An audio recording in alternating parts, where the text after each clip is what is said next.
You said that women offended online should log off. You said, yes, we'll certainly let women onto the men's internet a few times a year as long as you follow a few basic rules. You said, wait, let me finish. You said mass Muslim immigration must stop or people will know real rape culture. Are we supposed to just soak that up and take it as one big joke? Am I wrong about that? Am I wrong about that? Answer me. Am I wrong about that? Are we supposed to just soak it up and take it as one big joke? You're supposed to treat it as it's intended and not wrench it from context.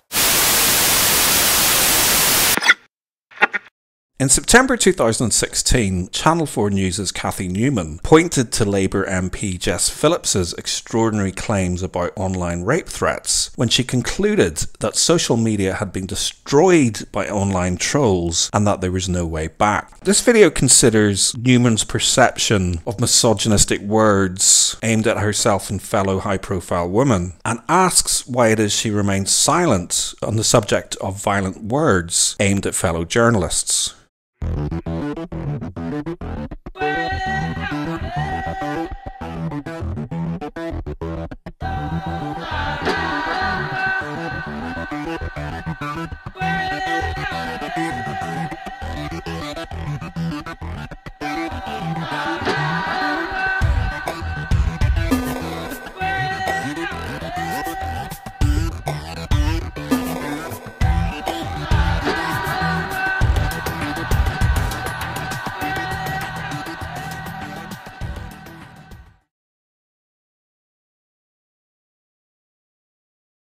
Someone that used to be my friend called me a black piggy. Go back to your farm because no one likes you. And my mum said to delete that person and don't speak to them, which is really hard because they're in my class. It made me feel upset because to know someone who does that, it just makes you feel bad. He was my friend. I added him as a friend. And like a couple of days later, he just like started swearing at me. That was really confusing because I added him as a friend. I thought we would just like be actual friends.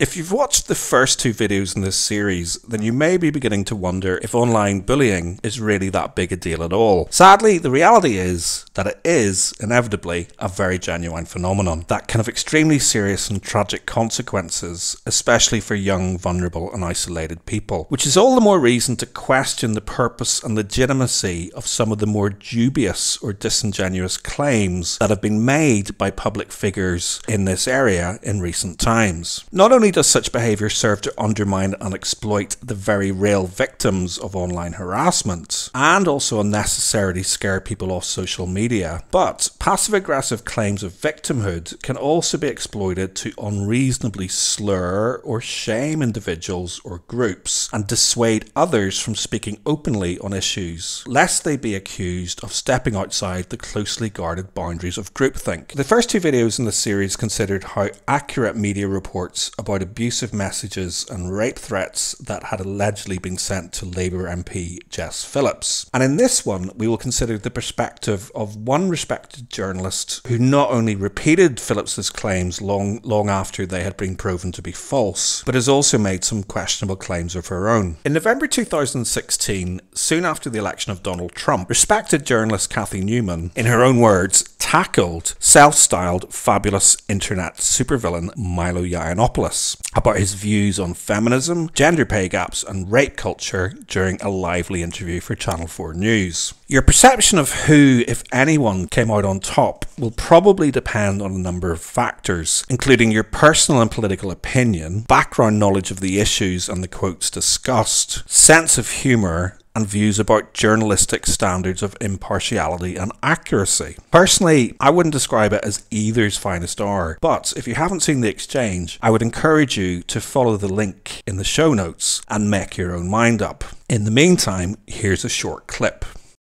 You're supposed to treat it as it's intended and not wrench it from context. You know perfectly well that it is a provocation designed to make people think and perhaps to make them laugh. The guy who's behind all this provocation, the guy who hired you and turned you into a star, as you put it, is now chief strategist in the White House. What does it mean that someone who delighted in offending people, who delighted in having a laugh at Muslims and women, is now at the centre of power. I delight in offending people. I think the grievance brigade, victimhood, the idea that hurt feelings are some kind of special currency, I think that needs to come to an end, and America agrees. What does that say about you? What does that say about the guy who's now the chief strategist? Should Steve Bannon care that people are offended? No, because America has been ruled for 30 years by people who are too worried about what other people feel, not what other people think, and too worried about feelings versus facts. For decades, America has been run by the grievance brigade, by social justice warriors, hand-wringers, feminists, Black Lives Matter, all these groups that are preoccupied with feelings first and facts later. They spread conspiracy theories and propaganda about the wage gap, campus rape culture. This stuff isn't real. What does it say about you, though? What does it say about Steve Bannon, who's now chief strategist, that you don't care about offending disabled people, ethnic minorities, women? You don't care about that. I don't care about offense-taking. I care about facts. I don't care about your feelings. I thought you believed in a post-fact universe. So who? That's one of your quotes. Is it? We live in a post-fact era. It's wonderful, you said. Yes, what I meant from that was just telling the facts are no longer enough. You now have to be persuasive and charismatic and interesting and funny. Just telling people things isn't enough anymore.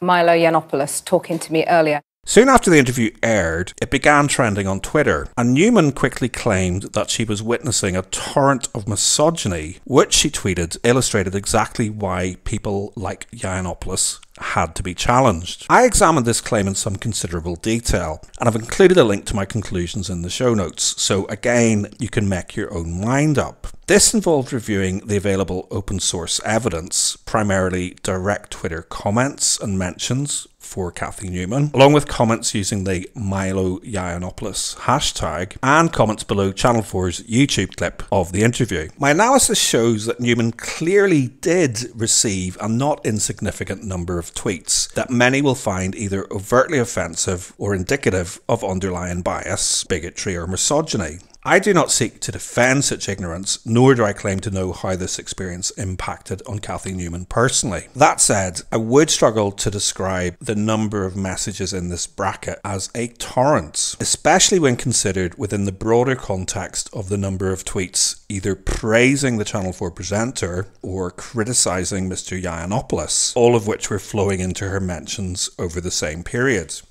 If the exchange were judged purely on a ratio of positive to negative tweets, then Newman would be crowned outright winner by some significant margin.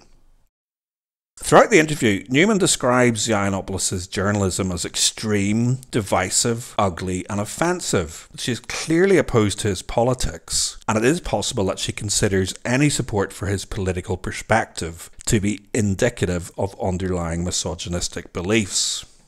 One tweeter questioned the accuracy of the Channel 4 News presenter's claim, and her response reveals something quite significant. Newman brought this tweet to the attention of her 130,000 followers, rebuffing and yet simultaneously ignoring what seemed like an entirely reasonable question under the circumstances. And yet, the seasoned journalist and self-identifying feminist had nothing to say about the subsequent and literal digital shitposts that some of her male supporters then sent this woman for daring to question Newman's sincerity. And to step through the looking glass for a moment, it is an interesting and valid thought experiment to consider how Cathy Newman and Channel 4 might have reacted had they encountered the volume and type of reactions directed towards her interview guest.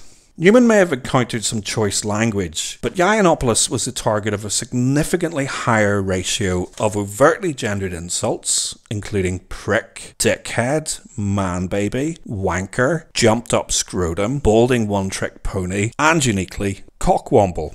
Newman's supporters directed a significantly higher number of insults at Yiannopoulos in comparison to the language directed at her. Indeed, the majority of tweeters who used the gendered C words used it to insult him, not Newman. During the exchange, Yiannopoulos identified himself as an openly gay man, and it is relevant to note that a significant number of Newman supporters projected her gendered language observation back onto her opponents. Amongst other things, he was also described as a turd, a toad, an a-hole, a fascist, a Nazi, a fuck, a human shit stain, and again uniquely, a total cunt weasel. Some criticism even travelled into the realm of body shaming. Ironically, the Huffington Post, who have a section of their website dedicated to this issue, took great pleasure in pointing out the number of tweeters who were discussing his apparently receding hairline. Most disturbingly of all, however, were the amount of people who were happy to advocate violence or congratulate Newman on having the self-restraint not to reach over the desk and simply start assaulting her interview guest.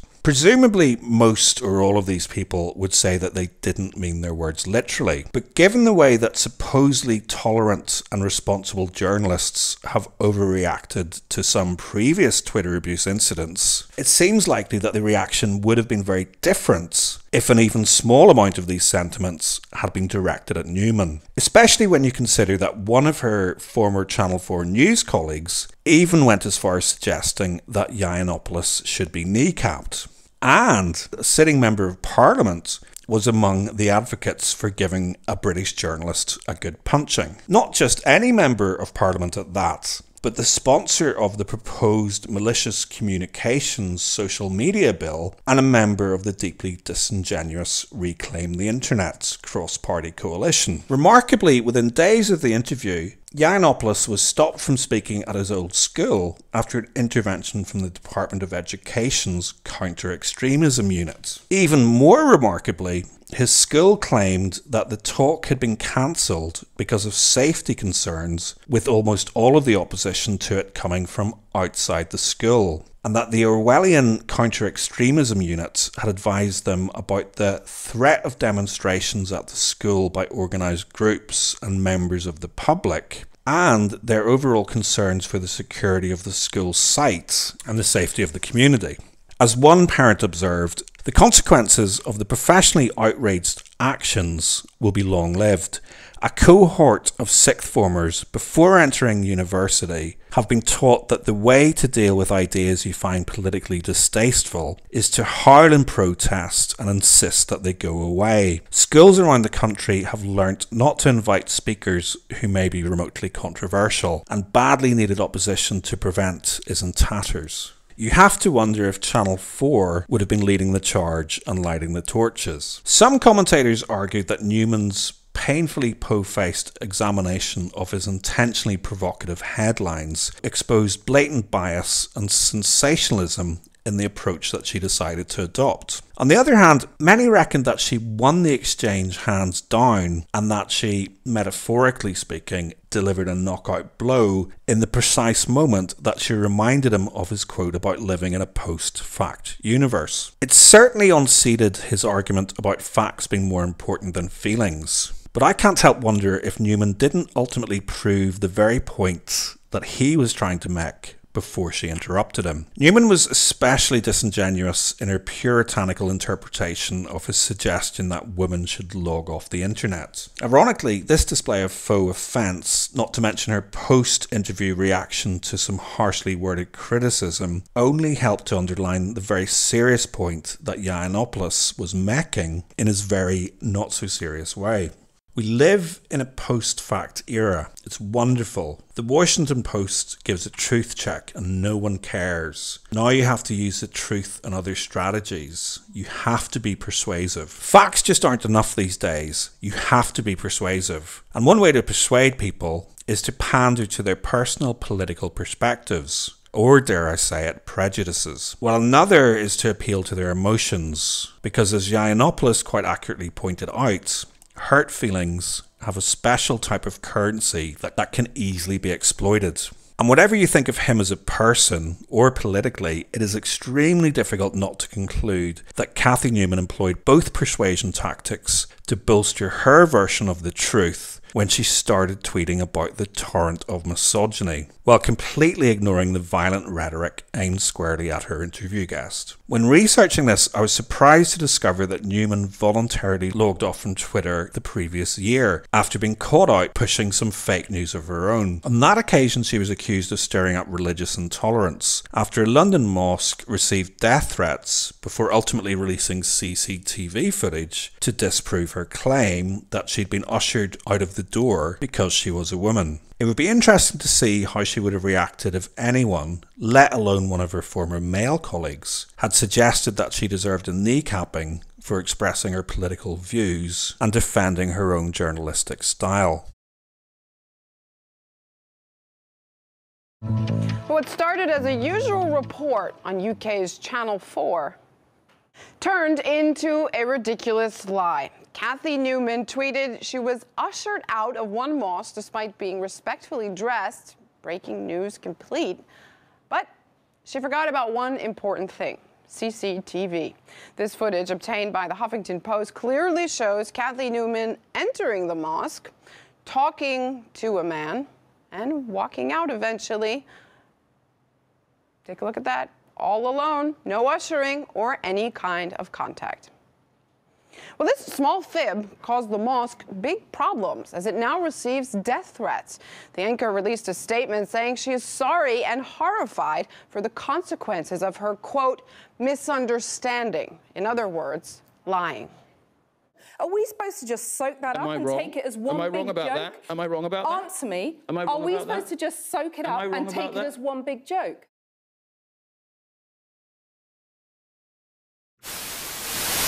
Can't you see it too?